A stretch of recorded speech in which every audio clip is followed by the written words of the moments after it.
Selamat malam. Assalamualaikum warahmatullahi wabarakatuh. Kembali lagi di channel Divos. Untuk tematik pada bulan ini, kami coba menyampaikan beberapa informasi berkaitan dari layanan yang ada di Crossref ya. Yang menurut kami ini cukup menarik jika para pustakawan nantinya bisa mendalami setiap eh, layanan ataupun fitur-fitur yang disediakan di dalam Crossref. Jadi seperti yang kita ketahui bersama, untuk Crossref ini merupakan layanan yang sifatnya memang ya eh, organisasi yang banyak layanan-layanan untuk mendukung infrastruktur dari publikasi dan dokumentasi ya. Nah, ini misalnya mungkin kita pernah mendengar dari DOI, Digital Object Identifier, kemudian juga kita mungkin mendengar dari eh, beberapa indeksasi ya yang sudah eksis, misalnya di search,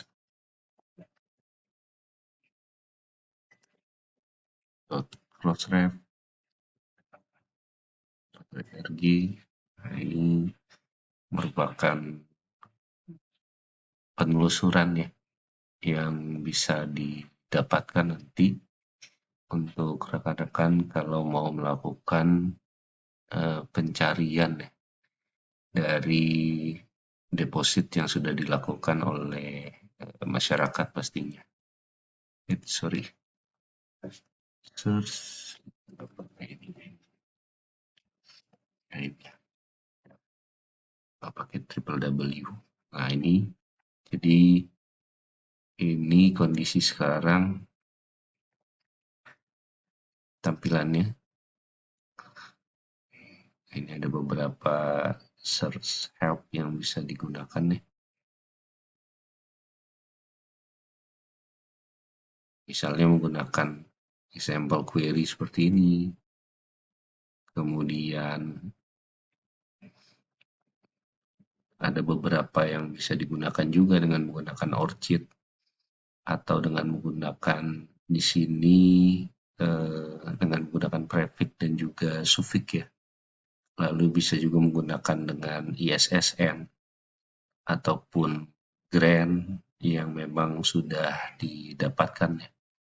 Nah, kemudian bisa juga secara umum dengan memanfaatkan judul dan di sini topik ya.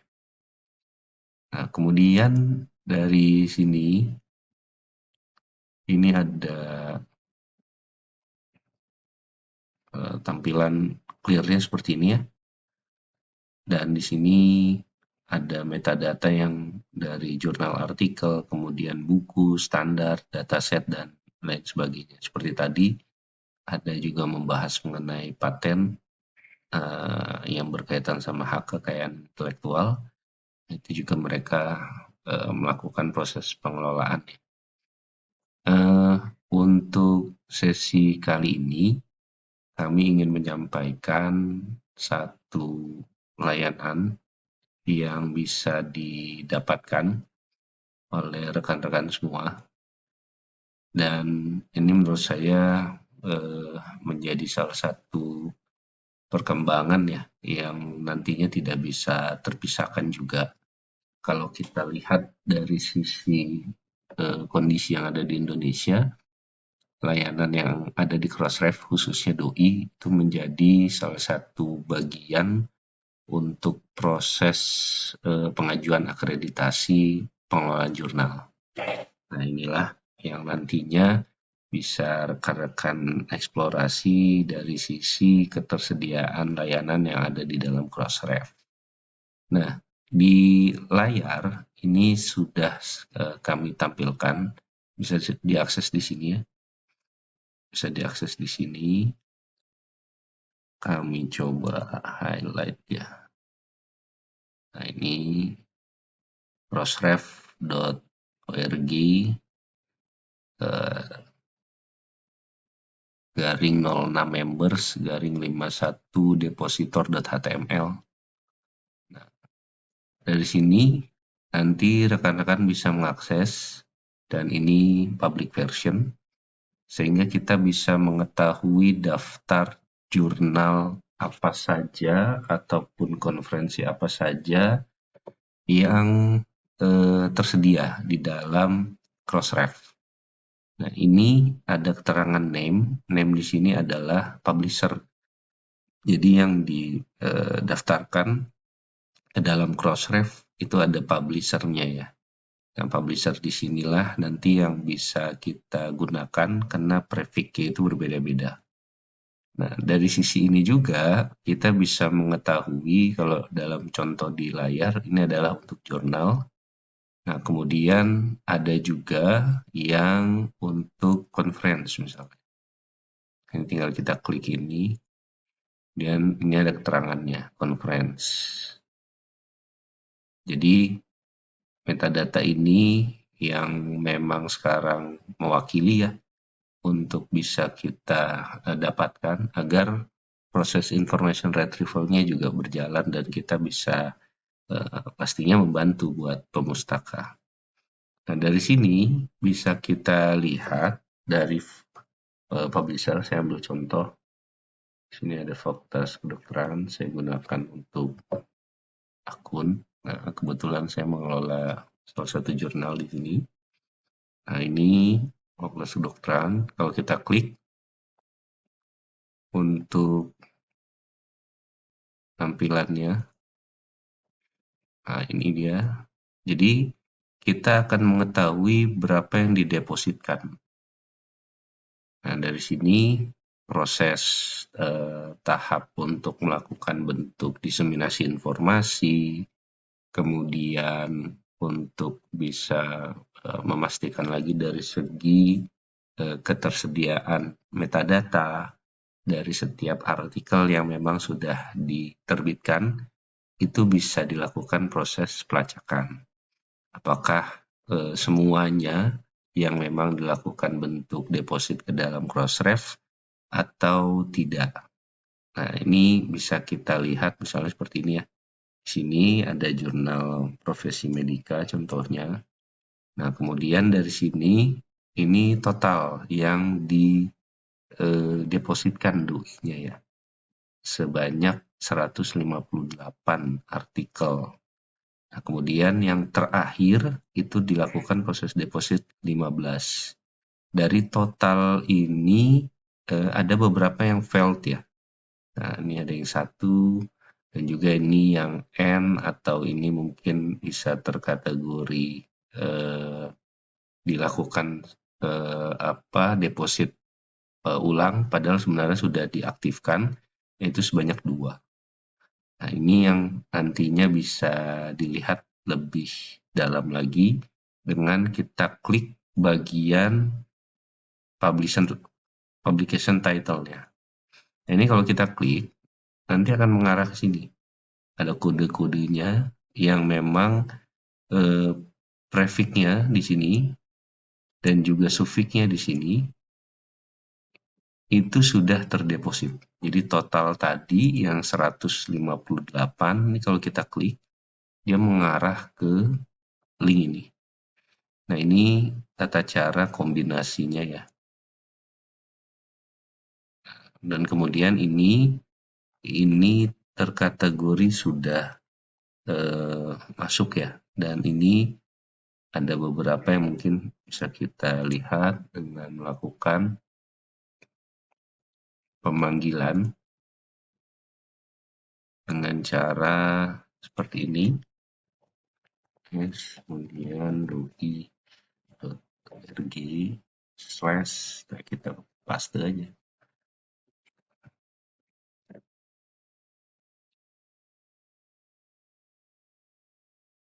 Nah, dia langsung mengarah ke metadata yang dimaksud. Dan ini sesuai ya, 5192. Ini bisa kita lihat 5192. Jadi inilah kalau kondisi rekan-rekan mau melakukan proses pemeriksaan seperti itulah ya. Dari deposit yang sudah dilakukan dan apakah sudah masuk deposit tersebut, dan dari sana juga nanti rekan-rekan bisa memastikan lagi kalau tidak ada yang blank ataupun yang miss ya. Nah, berikutnya kita akan bahas mengenai ini dia. Jadi ini yang bisa didapatkan nih dari beberapa layanan juga yang tersedia di dalam Crossref. Sifatnya itu exclude di activity announcement. Ini sepertinya tidak terfasilitasi sepertinya, bukan termasuk malah. Nah, ini yang nantinya bisa kita lihat apakah memang kita juga melakukan proses upload seperti ini atau mendepositkan beberapa item ini. Kalau misalnya iya, ya kita mungkin bisa melihat kembali ketersediaannya ya. Yang jelas di sini ada notifnya kalau ini adalah exclude. Nah, berikutnya ini bisa kita lihat juga untuk yang kalau tadi contohnya di jurnal, kemudian di conference, ini juga ada yang buku. Nah, ini dia. Dan akan terus ya. Jadi kalau sekarang pustakawan kan kalau berdasarkan SKKNI juga harus bisa memiliki kompetensi ya buat publisher. Publisher di sini bisa juga kita menggunakan namanya Open Monograph Press. Nah, dari sana ketika kita sudah mengimplementasikan, bisa juga memanfaatkan layanan yang ada di Crossref dengan mengaktifkan doi. Nah, inilah beberapa hasil yang bisa didapatkan. Jadi dia sudah melakukan bentuk deposit dan dari sana juga mereka melakukan proses penyebarluasannya gitu ya, agar pemanfaatan dari setiap sumber informasi yang mereka buat itu bisa maksimal dan bisa semakin mudah di dalam proses penelusuran informasinya. Nah, demikian apa yang bisa kami sampaikan pada sesi kali ini. Kami harapkan hal ini bisa lebih menarik ya, dan kita akan bahas lebih dalam lagi di beberapa sesi tematik di bulan ini untuk berkaitan sama Crossref. Dan di sini juga kita juga akan mencoba ya dengan memanfaatkan dari beberapa API yang nantinya bisa berjalan untuk proses pemanggilan secara lebih rinci. Kalau ini kan hanya beberapa bagian-bagian yang memang menggunakan fasilitas UI-nya gitu ya. Nah, bisa juga nanti bisa kita gunakan api.crossref.org untuk bisa memberikan simulasi bagaimana cara melihat secara lebih rinci dari setiap metadata yang sudah terdeposit di dalam Crossref. Baik, demikian dari kami. Jangan lupa untuk subscribe, kemudian like, dan juga disebarluaskan informasi ini agar kedepannya kami bisa menyebarluaskan lagi secara lebih baik. Demikian, Assalamualaikum warahmatullahi wabarakatuh.